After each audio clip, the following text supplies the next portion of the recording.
Malthael.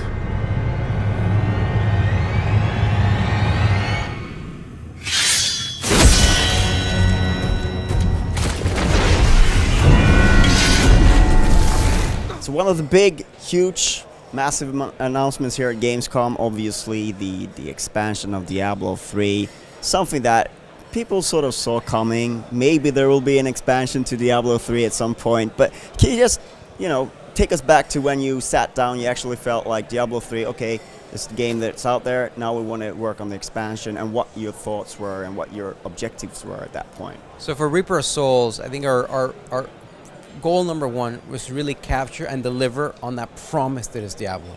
And that really starts with epic heroes, whether you're the Crusader or the Barbarian, you're playing a bigger-than-life hero, and you're fighting against the forces of darkness. And for this expansion, we're introducing a brand new villain, Malthael, the fallen angel of wisdom, and his legion of death angels. But at the end of the day, what we thought was super important for us to really get right with Reaper of Souls was loot. We've done big changes to the loot system. We essentially want to drop less, better, and more epic loot. Yes, and of course we also have a new class, which is the Crusader. So that was really exciting for us because we love our 5 classes that we have right now, but we really were missing this tanky, big, armored version of a character, and the Crusader is really the answer for us on that. It's really interesting that loot's the first thing you mentioned, because that's really at the sort of the core of the mechanics of the game. So, I mean, is it one of those things where you really couldn't tweak it with a patch? You had to go back and sort of revisit the game total and just to do this massive change? I think the timing line is lining up so perfectly, because it allows us. I mean, we're not just making changes to loot. We also introduced a new Paragon system.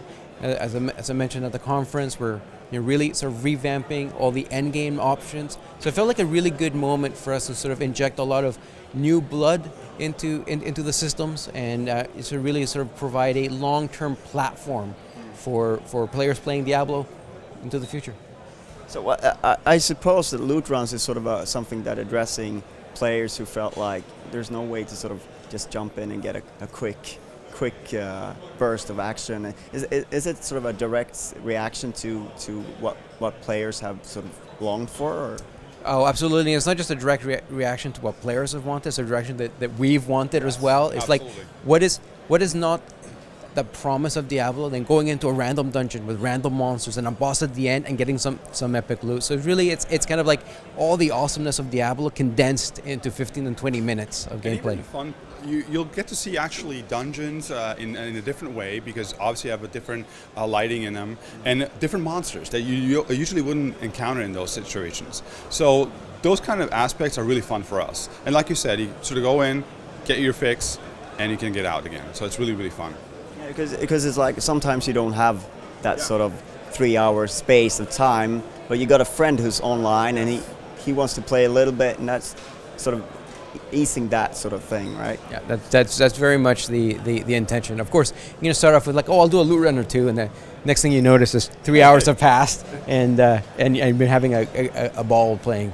Maybe it's also sort of a result of the players who, back when they played Diablo 2, they were a little bit younger. Maybe they had a little bit more time to spare in the evenings. No family, no obligations. Right? Yeah, possibly. Yes.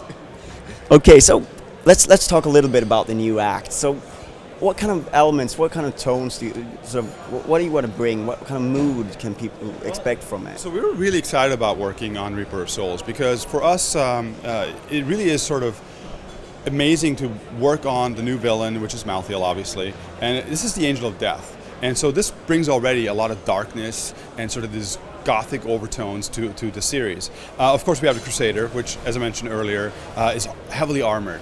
And then you put this in the context of Westmarch, and what you end up with is really something that we feel is very much at the heart of what we feel Diablo is like. It really feels very much like Diablo in a very, very good way.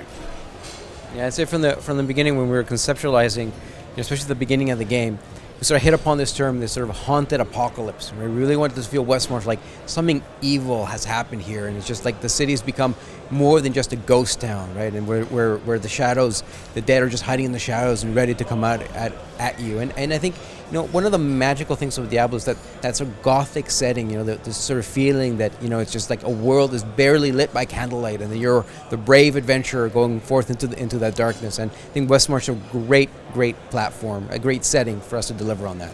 I think for a successful expansion, a key thing is to really sort of switch things up in terms of the content. That doesn't just feel like a reskinned sort of world, but it feels more like an urban sort of setting. It's a little bit different, sort of the layout and how it feels than what's already available in Diablo 3. Right. I think introducing an urban environment, a fully randomized urban environment, was definitely a big challenge, but these guys really nailed it. Yeah, and it's really fun for us to work on an environment like that, because again, it really goes back to the basics of what we feel Diablo is really about.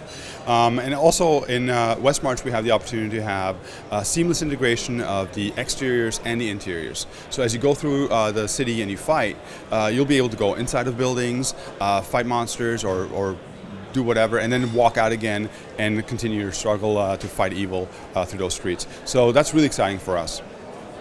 So obviously, is the Crusader more tied to the story, or is the Crusader story something that you just added on top of the whole game, and then, or is the Crusader story also part of the expansion that everyone will experience, or how does that play out? So the Crusader is going to be integrated into the story in very much the same way the other classes were integrated. So they're all going to get the little what we call interstitials, which are the black and white cinematics that help us tell the story of the Crusader.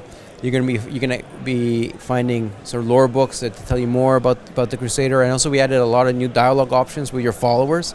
So as you're playing the game, you'll learn more about the Crusader, and you'll learn more about his role in the world of Sanctuary. So last one. All right. So I usually end up every interview with asking like, so also what's the timeline for this? But it's no point with you guys anyway, so I'm not gonna do that. But if we talk about like, from you personally, what do you feel is the most important thing that Crusader brings? Is it sort of a mechanical thing, or that he does something very differently, or is it more like the type of character that he adds to the sort of the cast? Oh, that's cool. We both have really cool things to say here. I'm going to say I just like the tactical variety, like melee, short range. It's just great sort of back and forth, and you feel they have a lot of cool options as a player. And you know what? That's absolutely true. But for us, in addition to that, we want to make sure that it fulfills a certain fantasy when you're playing the game itself. Each class we introduce and we sort of roll out, we really are always concerned about making sure that if you're a ranged character, this is really sort of feeling like the ranged class, and it has a fantasy attached to it. In this case, it was a fantasy of really making sure that you have an armored class, you can sort of tank it, you have a shield, you have a flail, and you go to fight literally the Angel of Death. So to us, this is really awesome. Right. Thank you so much for your time. Thank you. Thank you very, very much. Thank you.